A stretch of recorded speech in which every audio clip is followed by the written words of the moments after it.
அனைவருக்குமே வணக்கம். சற்று முன் கிடைத்திருக்கக்கூடிய ஒரு மிக மிக முக்கியமான செய்தி ஒன்று வெளியாகி உள்ளது. சற்று முன் ஸ்டாலின் அதிரடி கைது, 4000 கோடி ஊழல், போலீஸ் குவிப்பு, இது மாதிரி பார்த்தீங்கன்னா செய்திகள் வெளியாக இருக்குது. இப்போ அதிரடியாக முதல்வர் ஸ்டாலின் அவர்களுக்கு பார்த்தீங்கன்னா அதிரடியாக கைது செய்யப்பட போகிறதாக ஒரு தகவல் வெளியாக இருக்குது. இப்போ பார்த்தீங்கன்னா செந்தில் பாலாஜி அவர்கள் பார்த்தீங்கன்னா ஏற்கனவே டிரான்ஸ்ஃபார்முடைய விஷயத்தில் டெண்டர் விஷயத்தில் அரசுக்கு ஒரு 400 கோடி பார்த்தீங்கன்னா இழப்பீடுகள் செய்திருந்தார். ஸோ இதை தொடர்ந்து இப்போ ஆய்வு செய்த இருந்த நிலையில் மீண்டும் ரைடுகள் நடத்தியிருந்த நிலையில் இது பார்த்தீங்கன்னா 4000 கோடிக்கு மேலே பார்த்தீங்கன்னா இதில் மெகா ஊழல் நடந்திருக்கு அப்படின்ட்டு இப்போ நிரூபணமாயிருக்கு.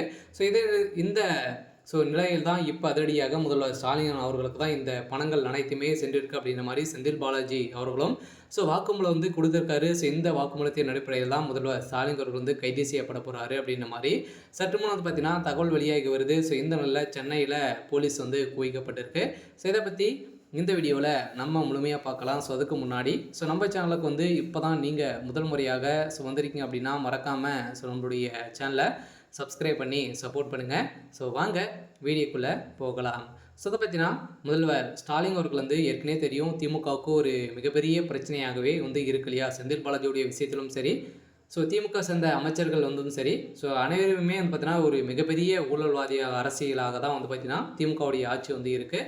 இந்த ஆட்சியின் அடிப்படையில் இப்போ கடந்த ஆண்டு பார்த்தீங்கன்னா சற்று ஒரு 2 மாதங்களுக்கு முன்னாடி டாஸ்மாக் உடைய நிறுவனத்தில் நடந்த மிகப்பெரிய ஊழலின் அடிப்படையில் செந்தில் பாலாஜி அவர்கள் ஒரு முக்கிய புள்ளியாக இருந்தார். ஸோ இதை தொடர்ந்து ஏற்கனவே அவர் 1.5 வருட காலமாகவே புலர்சலில் இருந்து இதை தொடர்ந்து இப்போ இந்த டாஸ்மாக் உடைய நிறுவனத்தின் அடிப்படையில் முக்கிய நபர்கள்லாம் பார்த்தீங்கன்னா இதில் சிக்கியிருந்தாங்க இல்லையா. ஸோ பார்த்தீங்கன்னா செந்தில் பாலாஜியுடைய நண்பர்களும் உதயநிதியுடைய நண்பர்களெல்லாம் இதில் வசமாக சிக்கியிருந்தாங்க. ஸோ அவர்கள் கொடுத்த வாக்குமூலத்தின் அடிப்படையில் இப்போ சொதரடியாக முதல்வர் ஸ்டாலின் அவர்கள் கைது செய்யப்பட்டிருக்காரு.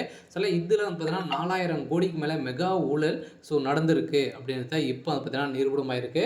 ஸோ இந்த நிலையில் தான் இப்போ சொதரடியாக பார்த்தீங்கன்னா முதல்வர் ஸ்டாலின் அவர்கள் ஒரு கைது செய்யப்பட போகிறாரு அப்படின்ற மாதிரி இப்போ அஃபிஷியலாகவே தகவல் வெளியாக இருக்குது. திமுகவில் வரக்கூடிய மாற்றங்களின் அடிப்படையில் திமுக ஒரு மிகப்பெரிய ஒரு பின்னடைவை தான் சந்திக்க போகுது இல்லையா. பார்த்தீங்கன்னா 5 வருடத்தில் திமுக செய்யாத ஊழலே இல்லை. அந்த அளவுக்கு பார்த்தீங்கன்னா வருகின்ற சட்டமன்ற தேர்தலுக்காக ஒரு மிகப்பெரிய பணங்களை முடக்கக்கூடிய அளவுக்கு தான் இதில் சிக்கியிருக்காங்க. அதுவும் பார்த்தீங்கன்னா இதிலிருந்து ஊழல் விஷயத்தில் சிக்கக்கூடிய அமைச்சர்கள் அனைவருமே கைது செய்யப்பட போகிறாங்க அப்படின்னு தான் இப்போ நீதிமன்றம் தீர்ப்பு வழங்கியிருக்காங்க. ஸோ இந்த விஷயம் மேலிடத்துக்கு சென்றிருக்கு.